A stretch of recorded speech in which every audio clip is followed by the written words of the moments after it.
এই সমাজ ব্যবস্থা দিয়ে আপনি দর্শন ঠেকাতে পারবেন না। কথা বলেন ঠিক কিনা?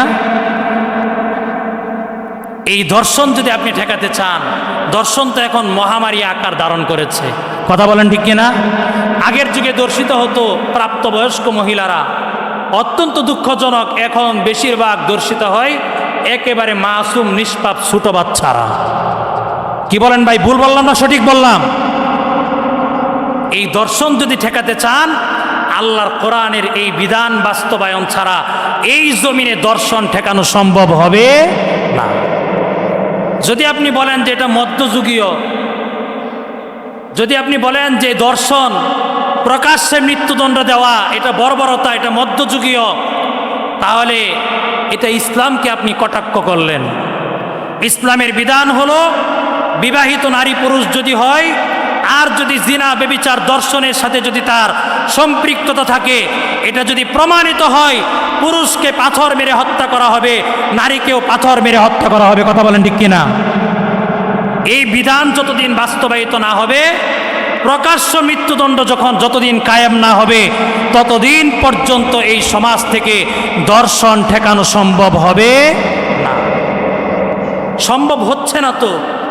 ইন্টারিম গভর্নমেন্টের সময় সারা দেশ সেই মাগুরার আসিয়াকে নিয়ে একেবারে ভাইরাল হয়ে গিয়েছিল, তুলপার হয়ে গিয়েছিল। তখনকার উপদেষ্টাও বলেছিল 90 দিনের মধ্যে বিচার কাজ করবে।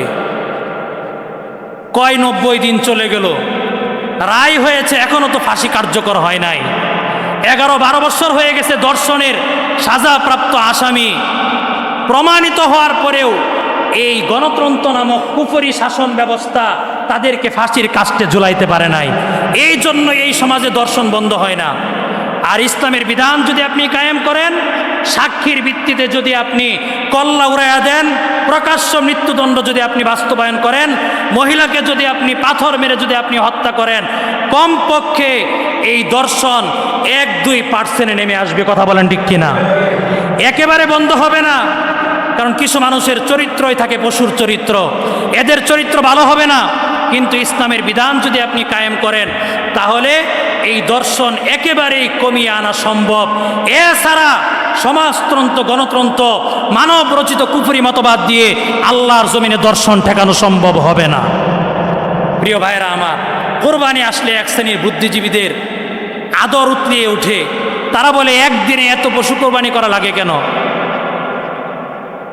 একদিনে এত পশু কোরবানি করা লাগে কেন? হজের মৌসুম আসতে কিছু নামদারি নাস্তিক, এদের শরীরে আগুন জ্বলে, বলে এত টাকা দিয়া সেই একটা গড় তোয়াব করার জন্য মক্কা মদিনায় যাইতে হয় কেন? প্রিয় ভাইরা আমার, বিদেশ থেকে নর্তকী ভাড়া করে এনে যখন কনসার্ট করা হয়, লাখ লাখ কোটি টাকা যখন রাষ্ট্রের টাকা, যখন রাষ্ট্রের জনগণের ট্যাক্সের টাকা যখন এই নর্তকীর পিছনে ব্যয় করা হয়, তখন এদের কোনো মায়া নাই। মায়া হলো মুসলমান টাকা খরচ করে কুরবানি করবে, তখন হলো তাদের মায়া, তখন হলো তাদের অর্থনৈতিক ক্রাইসিস। কথা বলেন ঠিক কিনা? প্রিয় ভাইয়েরা আমার, এই জন্য ইসলামকে ধারণ করতে হবে, ইসলামকে মনে প্রাণে বিশ্বাস করতে হবে। আমি মানতে পারি আর না পারি, ধর্ম আমার সবার আগে। ইসলামের বিধানকে, প্রকাশ্য মৃত্যুদণ্ডকে যদি আপনি বলেন এটা বর্বরতার যুগ, আর যদি ক্রিটিসাইজ করার নিয়তে বলে থাকেন, তাহলে আপনার ঈমান থাকবে না। আল্লাহ রাব্বুল আলামিন আমাদেরকে সঠিক বুঝ দান করেন বলে আমিন। ওয়া আখিরু দাওয়ানা।